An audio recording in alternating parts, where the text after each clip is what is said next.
Hi, I'm Dr. David Croteau, Dean of the Seminary and School of Ministry and Professor of New Testament. And I'm so glad to support the Grad Life Council and create this short devotional for you. Today, I want to talk to you about Ephesians, one of my favorite books in the New Testament. Now, the main theme of Ephesians is to maintain the unity that Christ powerfully created. And this theme statement can be broken into two parts. Christ powerfully created unity, and number two, Christians are to maintain the unity that Christ has created. Now, in examining Ephesians, most scholars would acknowledge that the outline of Ephesians is very basic. The introduction is the first two verses, then there's the doctrinal section, which is basically chapters 1 through 3, then there's the application section, which is chapters 4 through 6, and then the conclusion, the last few verses of chapter 6.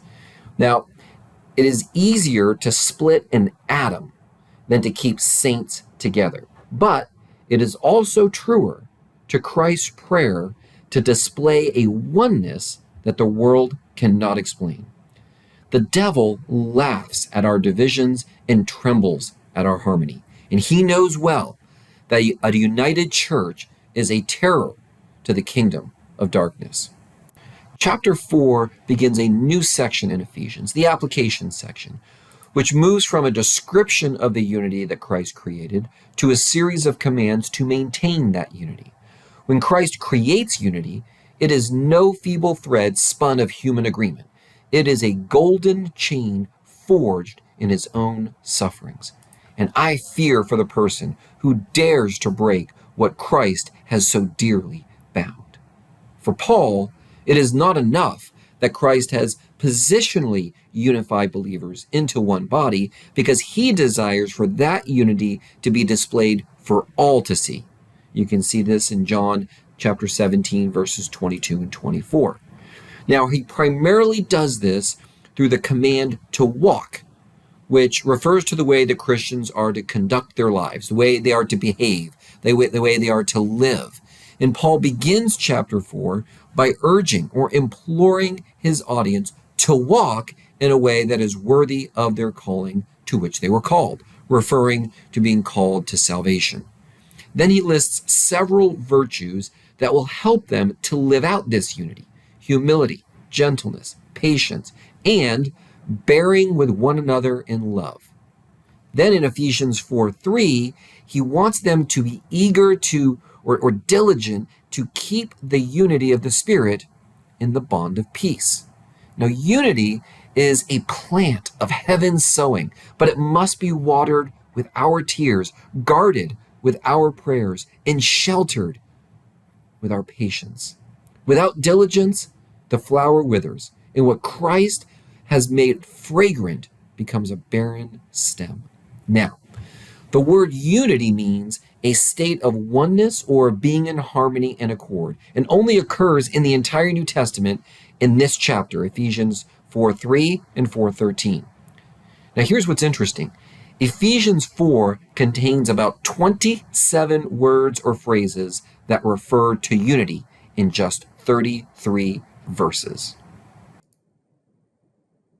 Just look at this list. In verse 2, he uses the phrase one another. In verse 3, he uses the word unity and then the word bond. In verses 4 and 5, he uses the word one 3 times in each verse. And then verse 6 uses the word one again. That word one is in a reference to the idea of being united 7 times in just 3 verses. Then in verse 7, he uses the phrase each one. In verse 12, he uses the word edification, talking about the building up of the body of Christ. And then he uses the word body, referring to us as a unit. Verse 13, he uses that word unity again. Verse 15, speaking the truth in love. This is in a community type setting. Verse 16, he references the body. Then he says each one's part. Then he references the body. Then he references edification. 4 references in that one verse. Then in verse 25, he refers to someone's neighbor. And then he says that we are members of one another. In verse 26, in trying to maintain unity, he says, be angry, but do not sin. Then in verse 28, he discusses sharing with those who have a need. Then in verse 29, he again references this idea of edification, and then to those who hear. And finally, in verse 32, he references again one another and forgiving each other. The purpose of all these words and phrases is to communicate the necessity of living in unity. That Paul should thunder for 3 chapters on unity is proof enough that unity is no easy achievement. Examining the phrases in 4:2b illustrate this, bearing with one another in love. The standard Greek English lexicon defines this word bearing as to regard with tolerance, to endure, bear with, put up with. Other uses of this word that fall under the same definition include, for example, Matthew 17:17. And Jesus answered, O faithless and twisted generation, how long am I to be with you? How long am I to bear with you? 2 Corinthians 11:1. I wish you would bear with me in a little foolishness. Do you bear with me?